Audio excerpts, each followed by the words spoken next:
Persona i nombre. Persona i nombre tenim primera, segona i tercera persona del singular i la primera, segona i tercera persona del plural.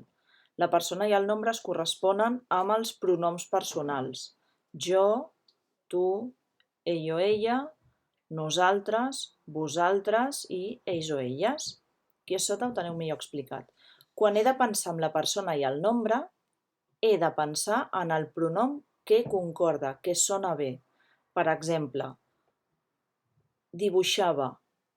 Penso, jo dibuixava. Per tant, si és jo, és la primera persona del singular. Obrien. Ells obrien. Doncs ells és la tercera persona del plural. Quan tinc el pronom, doncs ja sé la persona i el nombre. Aquest quadre l'heu de saber bé i si no, doncs el mireu aquí. Però això ho hem treballat moltíssim.